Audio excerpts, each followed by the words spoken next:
All right, everybody. Welcome to another edition of the Leadership Blend television show with your amazing host, Ricardo D. Rice. All right, so today we're going to go way down, way around, way up, way all around. And today we're going to look at law enforcement, particularly in Cobb County. So for many of you understand that we had a whole blue wave and it brought in some new faces and a lot more diversity into the county. So I'm really excited to have today's guest because he's kind of leading the charge on the ground, getting things really done. So we have with us today the sheriff, the new sheriff. I'm letting him introduce himself and tell you a little bit about him. So take it away, Sheriff. Well, thank you for having me first and foremost. My name is Sheriff Craig Owens. I'm the newly elected sheriff of Cobb County.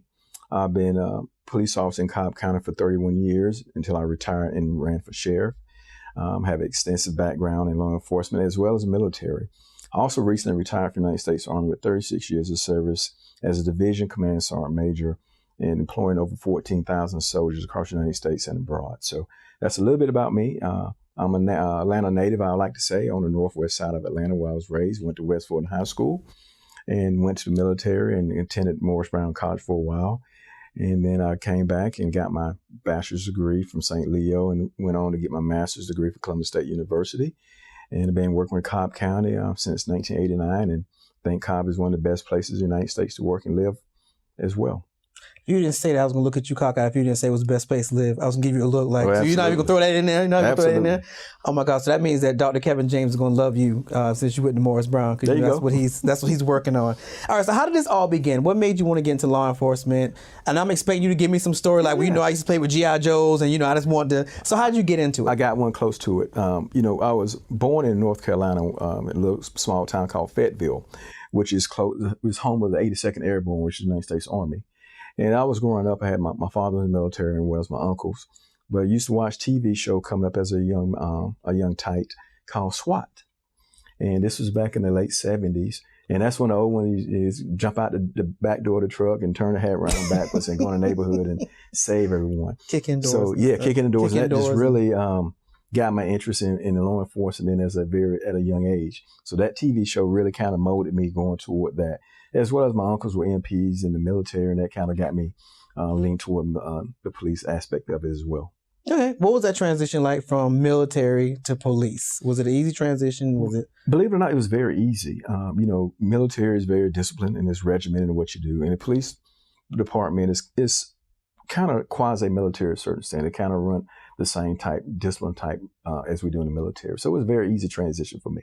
Okay. Tell us exactly what a sheriff does. For most people that do not know, it sounds very, but I'm learning people don't really know what these terms actually mean. So what does a sheriff do? That's a good question because sometimes people get the sheriff department and the police department confused in their duties and responsibilities. So in Cobb County, the police department primarily responsible for all your 911 calls and your calls for service. So if you call 911, you will get a Cobb County police officer. You will not get a Cobb sheriff deputy. So primary in Cobb, the police are responsible for all your calls for services of 911. The sheriff's office in Cobb County has responsibility of taking care of the detention center, which is also known as a jail. We're in court of taking care of the judicial center, which is the courthouses.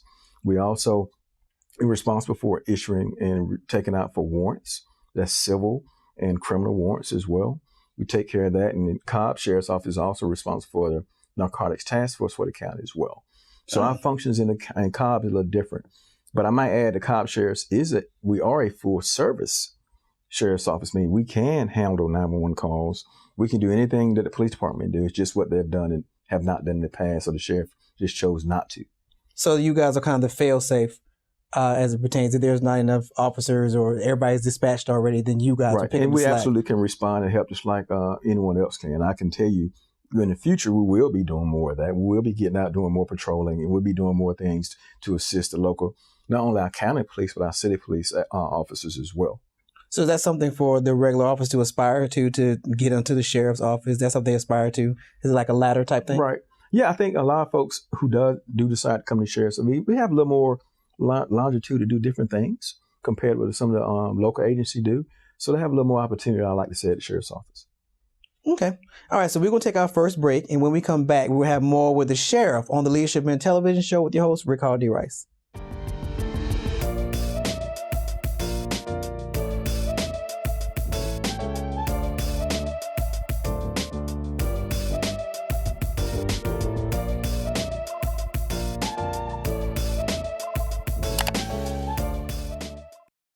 All right, so we are back with the newly elected sheriff of Cobb County.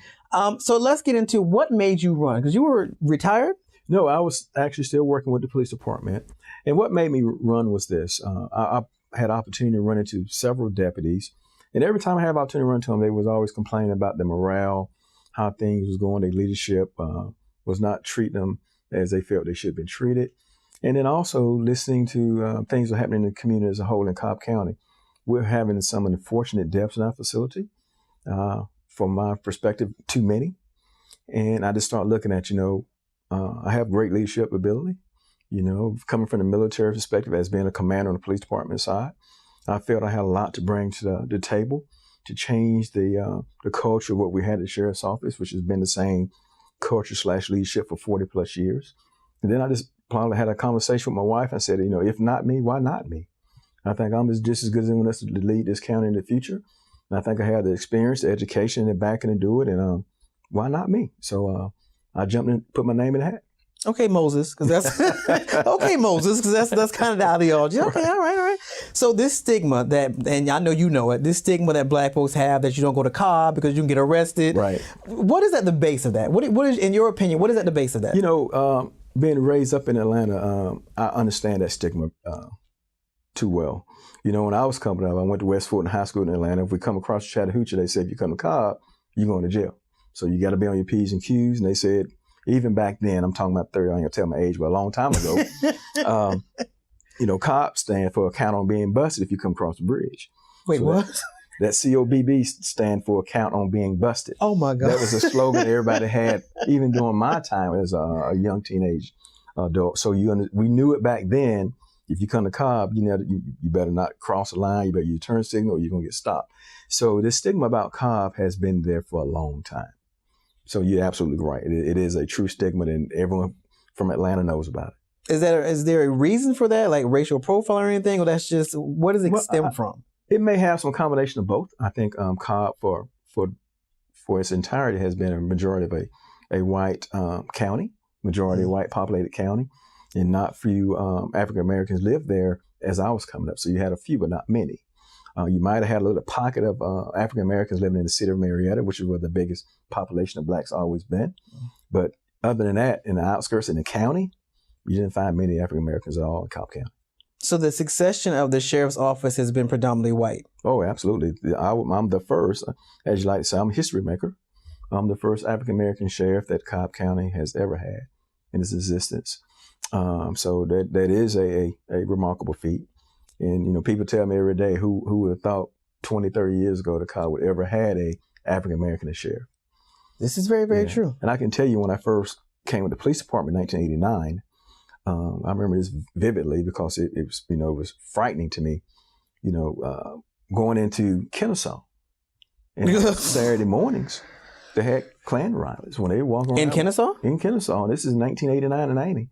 They were walking down the streets with sheets on, like it was in the 60s. Me coming to Atlanta like that, that's petrifying. I saw this on TVs and books, but never in person. And I saw it live in color. So that's just tell you how much Cobb has evolved since 1989, since I got here. I was like, that's not a long time ago. Oh, that's not long. A little 30-some years ago. So yes, you can see how Cobb is starting to evolve. Okay, so let's talk about the things you ran on. What were the issues you ran on your platform on when you were running for the office? Right, I ran on a platform of truth, trust, and transparency.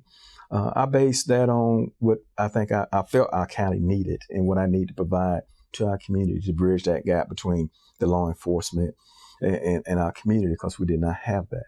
So those three pillars I thought was excellent platform to run on. I thought that the current sheriff and our administration was not being very trustworthy. They didn't have the trust of our community. They were not transparent at all in their actions. They refused any media requests. They wouldn't talk to the media. They wouldn't talk to anyone. And I think that's important, to have that transparency piece. They just didn't have that. And, as leaders, you got to be able to talk to people. Mm-hmm. That's part of our job. And you got to sometimes have conversations that make you uncomfortable. And they would not do that. So those are things I really ran on, as truth, trust, and transparency. And that trust portion is me building trust back in the community, which I think is equally important. Because right now, I hate to say it, but I think our communities have lost faith in law enforcement. So I felt like I had to get back in, and hopefully I was fortunate to win, which I was, to start building that relationship and building that trust level with the community and seeing us work in the community hand in hand and making sure that they know that we're there for them all the time. All right. We're going to hold that. We're going to put a pin in there because I want to pick up there once we come back. So we're going to take our second break. And when we return, we're going to talk more with the newly elected sheriff of Cobb County on the Leadership Blend with your host, Ricardo D. Rice.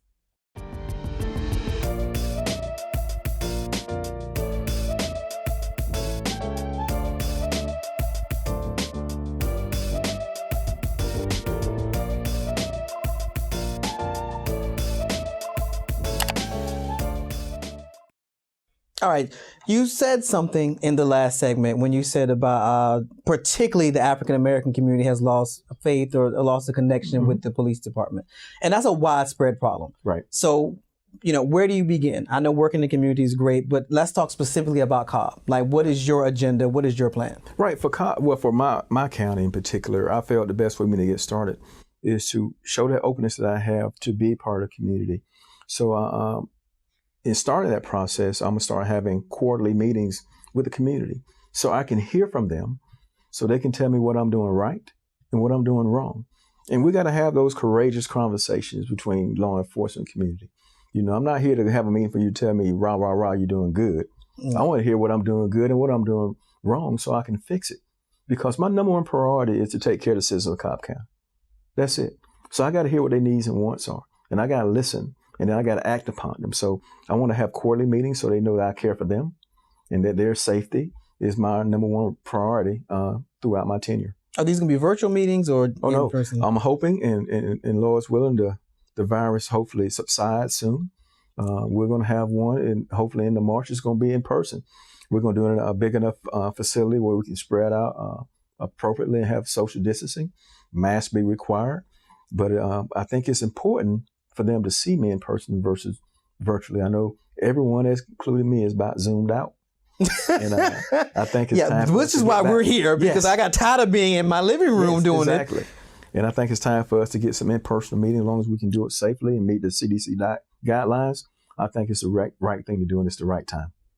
I agree. All right, so let's talk about demographics, because like you said, the demographic of Cobb has shifted from being primarily Caucasian to not only African Americans, but Hispanics as well. Yes. And we were talking out in the vestibule about your plan for the Hispanics, so let's get into that. Right. So Cobb, if you all and your listeners don't know, and viewers, Cobb has grown into having the second most populated Hispanic population in Metro Atlanta. We're right behind Gwinnett. So we have a huge Hispanic population. And I felt it was important to reach out to that community and make sure that they know that we're there for them as well. And doing that, I also felt that I needed a liaison to break that ice. So I was able to hire a Hispanic liaison to work with me and through the community to bridge that gap between us and them and get those doors that's been closed open. One of the things I also done when I got in office was I eliminated the 287G program, which is immigration law. I thought that wasn't a necessity that we needed to have in Cobb County.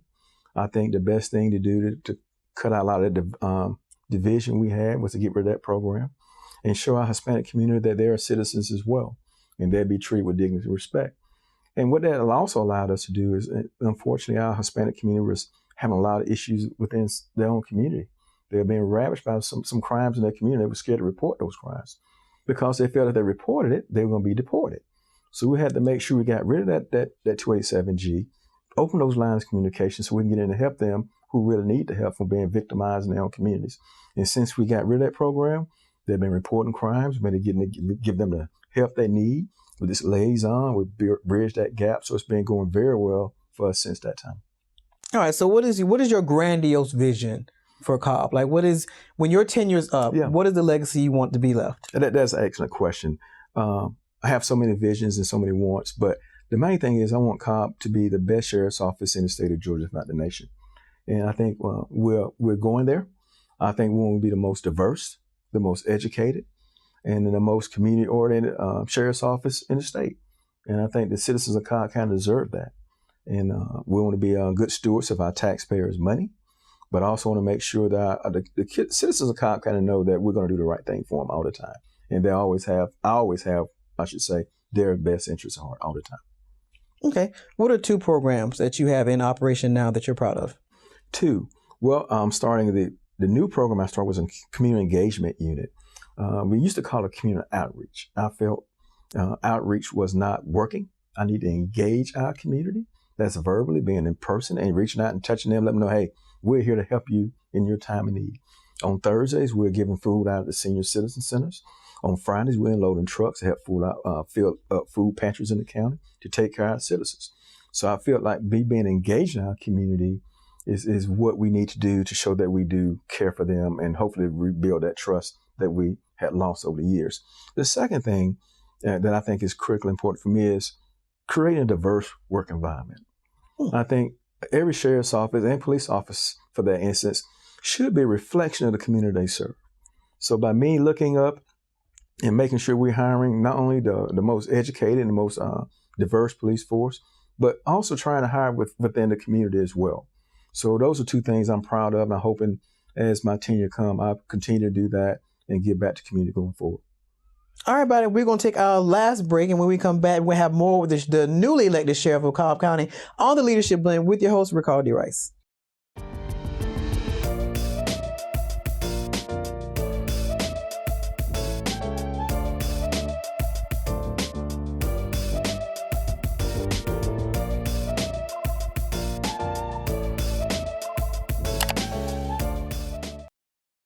All right, so we're in our last segment.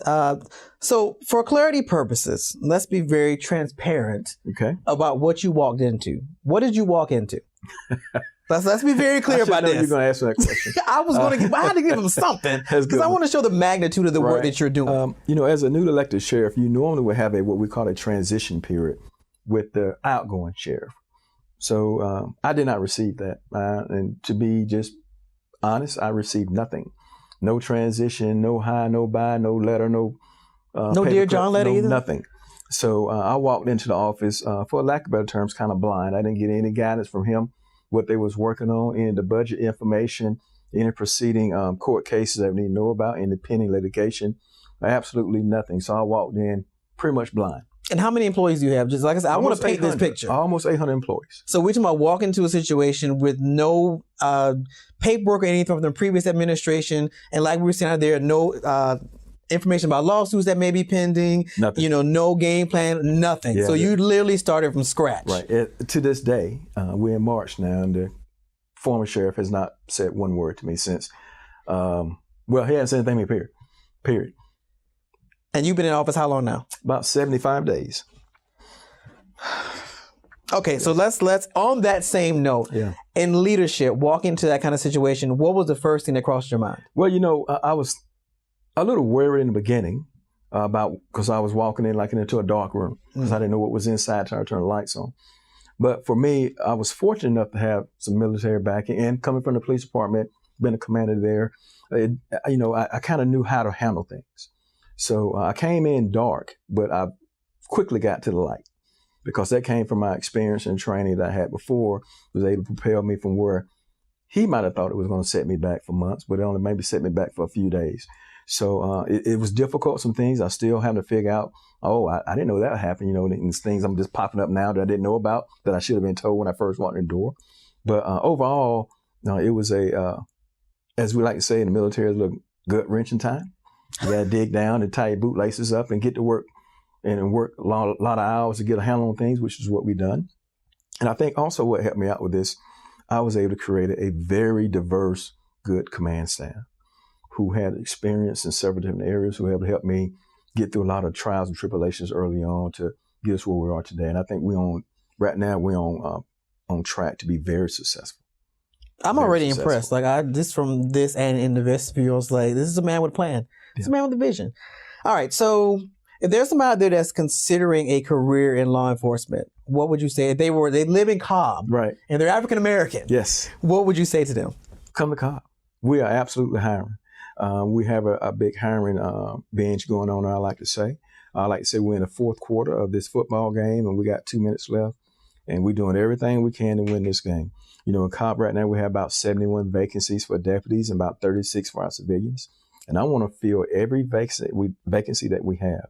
And I think I owe that to the citizens of Cobb County. Fill these vacancies and to be able to provide them the most diverse and the best protection I can. So we're going to fill these vacancies. And also, not only that, we're going to be the best sheriff's office in the state of Georgia for it's over with. All right. A man with confidence. We like that. A man with confidence. Any final thoughts that you want to leave? Well, first of all, again, thank you for allowing me to come on and speak today. It's been such an honor and privilege. And for everyone who's watching, it is indeed an honor and privilege to be the first African-American sheriff of Cobb County. I don't take this lightly. Sometimes being a first could be, some people say it's a curse and it's a benefit at the same time. So I'm weighing those options. But my main goal is not to let anyone down in Cobb County that I represent. I would never do anything knowingly to disrespect this uniform or my citizens that I serve. And I continue to hope and pray that you support me going forward, because we got a lot of work ahead to become the best. And again, that's what we're going to become, the best sheriff's office in the state of Georgia, with your help and support. How do people get in touch with you or your office? Absolutely. You can hit me at craig.owens@cobbcounty.org, or my office number is 770-499-4611.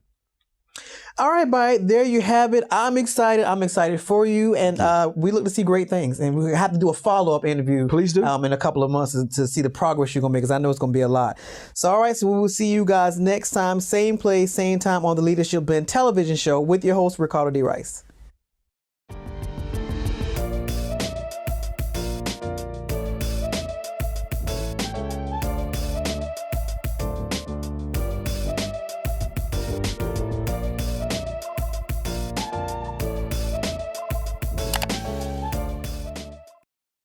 All right, so we're staying in the law enforcement space. And when we talk about law enforcement, when we talk about leadership, we have to have a good leadership team. So we just got finished talking to the newly elected sheriff, Mr. Craig Owens. And we also got a blessing when he walked in. He brought a team with him, and we discovered a little history on that team. So I'm going to let her introduce herself and tell you guys who she is. So take it away. I'm Rhonda Anderson. I'm the chief deputy. That means I'm second in command at the Cobb County Sheriff's Office. All right, now tell us about this history. Tell us about this history, because I can't do it justice. So tell us about this history. Well, in 1983, I was the first African-American female ever hired by the Cobb County Sheriff's Office now.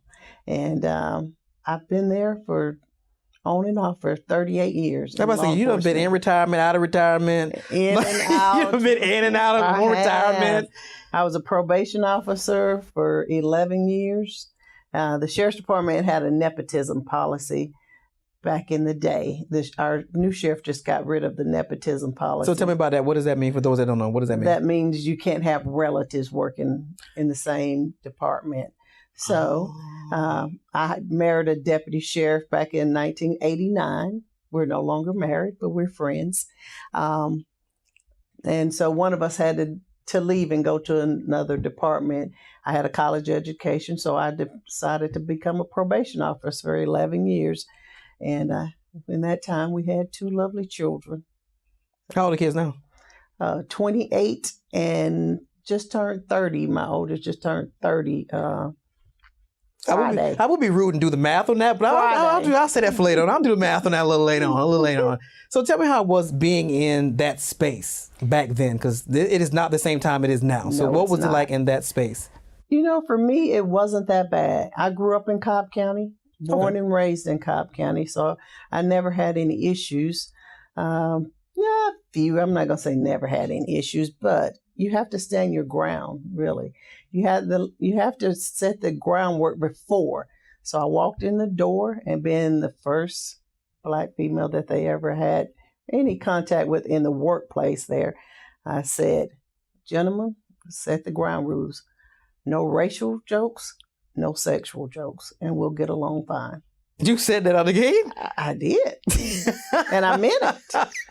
So I never had any issues. I had the most respect.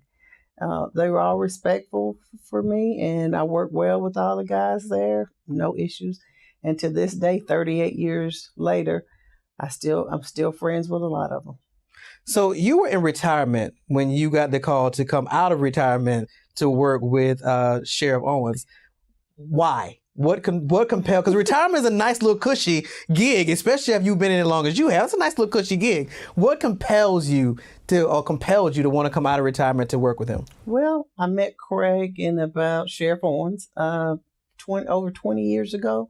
We were in this organization called the Color Public Safety, COPS, where we engaged our community, just try to break the barrier back then between the community and law enforcement. So I knew what type of person he was. He came from the police department of 30-something years, so we had a long relationship. So I dealt with him on that platform. So I knew what I was getting into, and it was time for a change in Cobb County. And when he asked me to come out of retirement, he said, "I'll give you a couple of days." He gave me one day, and he called me back the next day. That seems like him too. That seems like him. Yeah, he called me back the next day, and I said, "I'm on board." So from that day on. I noticed that both of you said that, but I didn't ask him, but I'm going to ask you. What does that mean Cobb needed a change? What does that mean? Been a Cobb County resident all my life, born and raised. It was a good old boy system. It was time for a change. That we needed new ideas, new blood in there to move with how the county was moving. Cobb County is more diverse.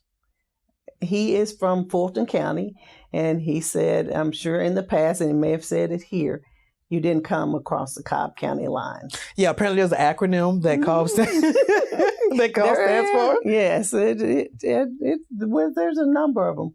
You come to Cobb to get busted. I don't know. Yeah, they have all kind of acronyms for Cobb.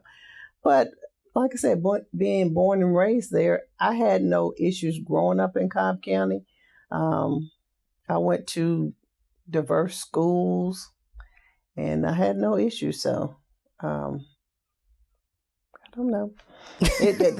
Fulton County resident had a different idea of what Cobb County residents, because when I went off to college, my roommate said, "There's Black people that live in Cobb County." You know, Black folks are scared to go into Cobb County. I had to ask him about that. I was like, well, how are we going to change that stigma that Black folks don't come to Cobb County? Yeah, but we lived in Cobb County, so a lot of them didn't think there's Black people lived in Cobb County. You were either rich or you lived in Cobb County, which was not my case.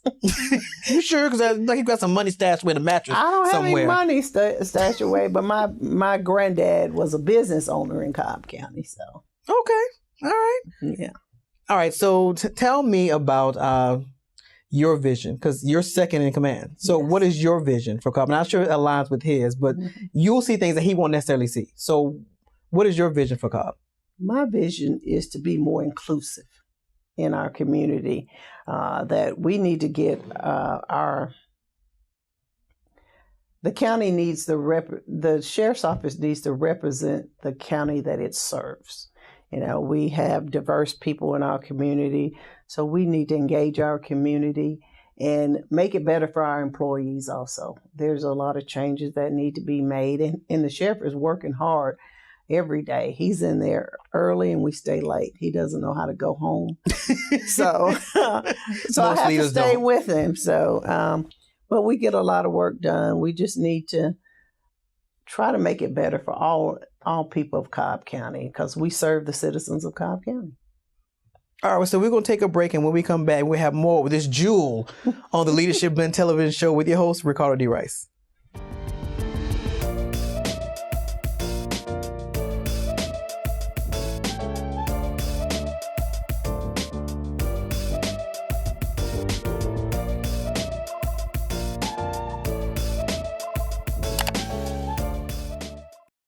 All right, so we talked about all the great stuff.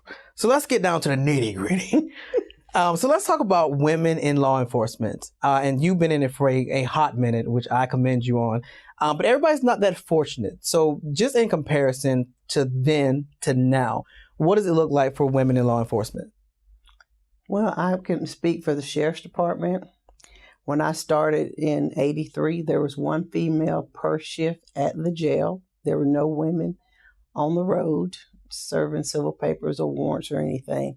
So approximately now we have 30 females working in our jails now. So compared to 30 something years later, we've grown a little bit. So, just a little bit, just a smidge, I've been out when I got on the road. I had to work double sometime because there was no other female there. Or if one called in on the morning watch, I had to work a double from the evening watch because I was all they had. So when we talk about alluring to bring in female officers, what would be the allure for a female to even want to get into law enforcement at this capacity where you're working in probation or things of that magnitude? What would allure a woman to want to get into that? Well, you have to have it. Law enforcement is something that you have to have a passion for. It's nothing you just decide that you go to college and you want to come out and be a police officer, deputy sheriff, or anything like that. It's a passion. And I didn't know I had that passion until I got out of college. Because when I got out of college in 81, my dad says, "You're going to be a police officer. You didn't have to go to college for that." I said, "You're right. I didn't have to have a degree for that." But I found that it was a passion for me, that I liked to serve, and what better place to serve than the county that I was born and raised in. So the pay is good.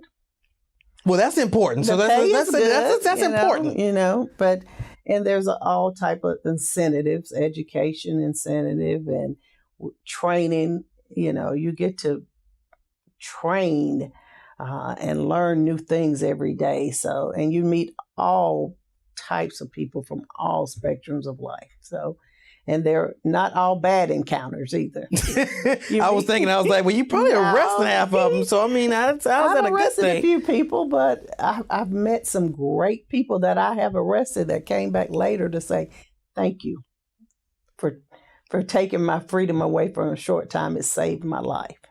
So those are the kinds of stories that you do kind of want to. So is that exciting for you to be able to work in the community? Because I know that Sheriff Owens was saying a lot about you guys getting into the community. So is that something that excites you as well? It excites me tremendously because I am a people person. I like to engage my community. I'm active in the local church. When my kids were in school, I was the mom that was always there. I said you the soccer mom that drives the carpool. I was a soccer mom. I was the vice president of Little League, gymnastics, track, whatever they were. I was there, and I still had a job that I had to do every day. Yeah, I'm about to say, these are not short hours that I'm sure you've worked over the span of your career. And both my kids turned out to be pretty, I say they are okay. They think they're great, but they are okay. I think you're supposed to say they're great, but okay, we'll go with okay today. My kids will tell you, my mom's not that kind of mom. You want an honest mom. I'm an honest mom. Yeah, my daughter went off to school and ran track in college. My son played college ball. He ended up playing professional for a couple of years. So, and then I have two biological children, but I have two bonus daughters. My oldest is a school teacher, and my youngest, I inherited her. My daughter brought her home from college. You inherited and she never left. Did you feed her? Because if you feed them, then it's like kittens. You feed them, they're going to keep coming around. That's your fault. That's absolutely you. That's your fault. But she lost both her parents when she was young. And so she just became my daughter. And I love her to death. She's a handful. But so I have 4 children. They're all great in their own minds. I'm about to say, you just said they were okay, but okay, we'll go with great now. We'll go with great now. All right, any final thoughts that you want to leave, particularly with women who are considering getting into law enforcement? Yes, I think law enforcement is a great career, and it is a career. It's not a job, and it's something that you have to be passionate about and enjoy. So we're hiring in Cobb County, so come on out to Cobb County. He gave us like this big number. This big number of spaces that are open. 71 deputy sheriffs in 30 plus civilian jobs. That sounds about right. We have enough job opportunities if you want to come to Cobb and work. All right, everybody. So there you have it. So we've seen the tag team that's working over there in Cobb County to make things a lot more equitable to live over there. So we will see you guys next Monday, same time, same place on the Leadership Blend television show with your host, Ricardo D. Rice.